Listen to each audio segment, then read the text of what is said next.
Abraham Accords. I like to say it that way because the real people, that's what they call Abraham. I would say Abraham, but it's so much nicer when you say Abraham. So much more elegant. We can re-energize the Abraham Accords. That's what it's called in the original Hebrew. Abraham. Abraham is fine. Abraham, however you want to call it. Shalom, welcome to my channel, the Hebrew Bible. This is Moses Kumadi, and in this video, of course, we're going to discuss about this pronunciation difference in the name of Abraham, which Trump just pronounced as Abraham. It's like more like it's like a Cochin Jews, Baghdadi Jews type of pronunciation. And Netanyahu says Avraham.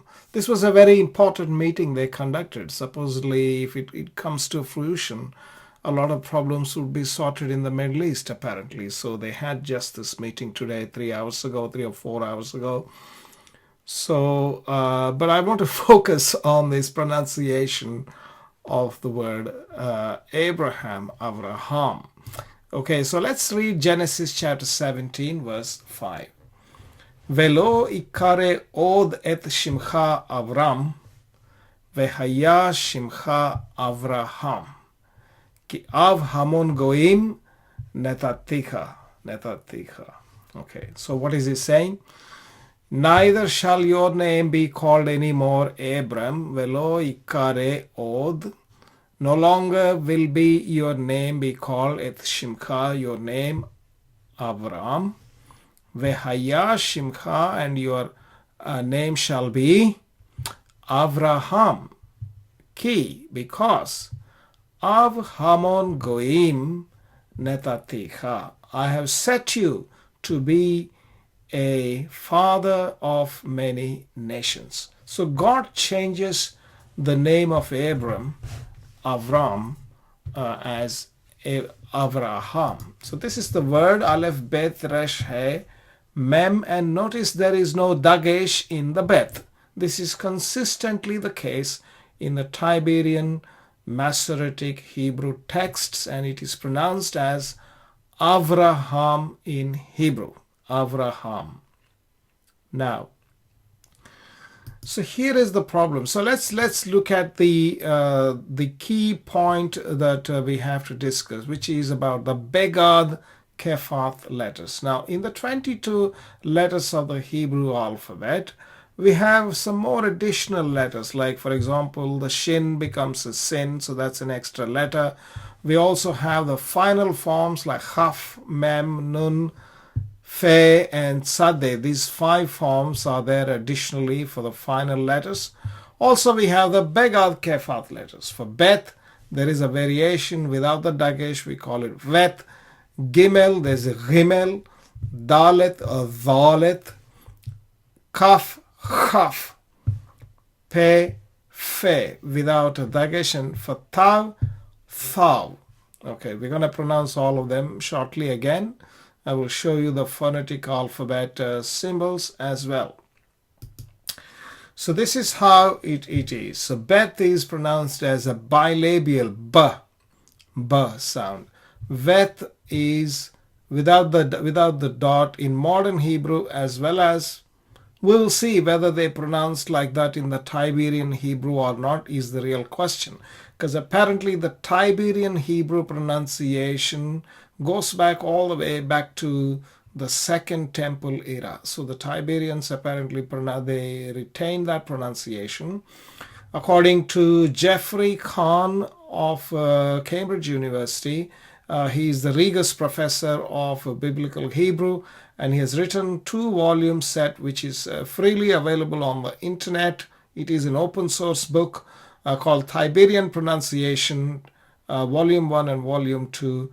I'm going to show you some quotes from that volume. But when there is no Dagesh in the Bet, it is normally pronounced as a V, labiodental. Okay, V.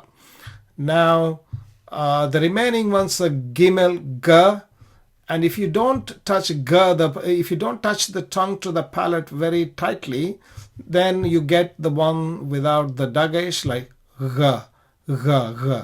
This is G, this is G. This is the, not da technically, it is the, T-H-E, the, and this is the. So where you don't touch the tongue on the back of the teeth, you just lightly touch, unlike the Dalit. So it's the same formula basically. And kaf, you can say kaf, don't again do lightly touch, khaf, kha, ka, ha.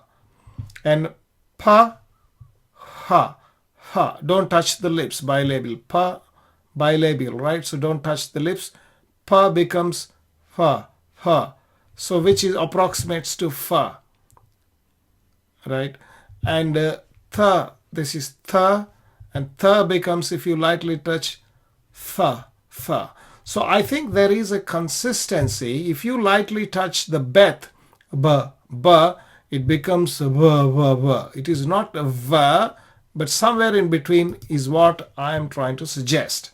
Now this is a snapshot from Jeffrey Kahn's Tiberian Hebrew pronunciation book under the heading Bet.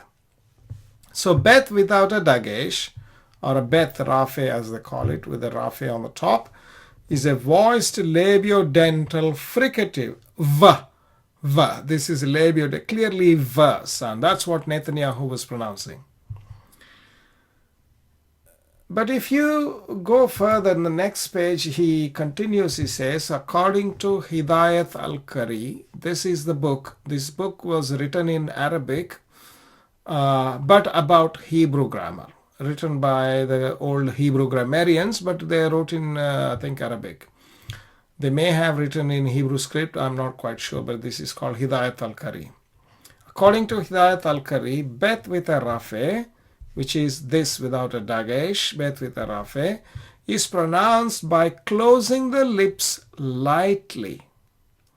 If you go previously, it says, it is stated in on the top, it is stated in the Hidayat al-Kari that the Bet with dagesh is pronounced by closing the lips firmly. That becomes a ba. If you take it lightly, ba becomes va. So that is, it sounds like a va, but not quite va, right?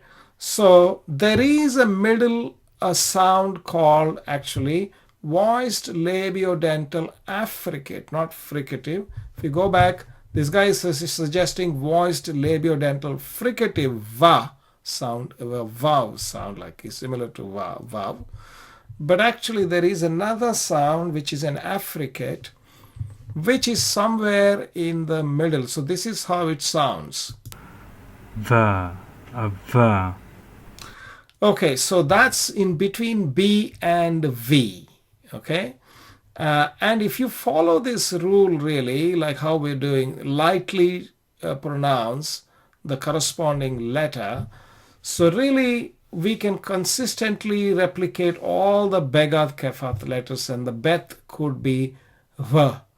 Not V, not B, but V. Lightly pronounced, lightly touching the lips, not much, not firmly like B. Same thing, G, G, D, the, K, H, P, H, T, Th. So, well, I may be wrong, but I do think that, so this may be the reason. I'll tell you the reason why I think so.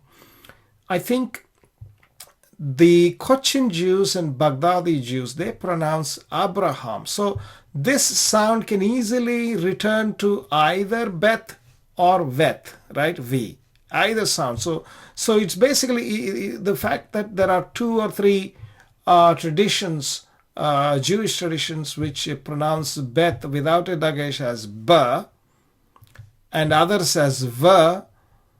And given the fact that we have 6 begadkefat letters, and you can all replicate them using this approach which I suggested by pronouncing lightly, I think even plus additional point is that in Hidayat al-Kari we just saw that this point is made that Beth with a Rafe is pronounced by closing the lips lightly. I think it is pretty possible that Beth without the Dagesh is pronounced like this. And so that sort of solves the problem of Abraham versus Avraham. Abraham as suggested by Trump, Avraham as suggested by Netanyahu. So very interesting thing. Of course, they are discussing politics, but we ended up with a phonetical sounds in biblical Hebrew and begadkefat letters, and so interesting. Thank you for watching. Please do like my video channel, subscribe to my channel, click the bell icon, and I'll come with another video as soon as I can. Thank you very much.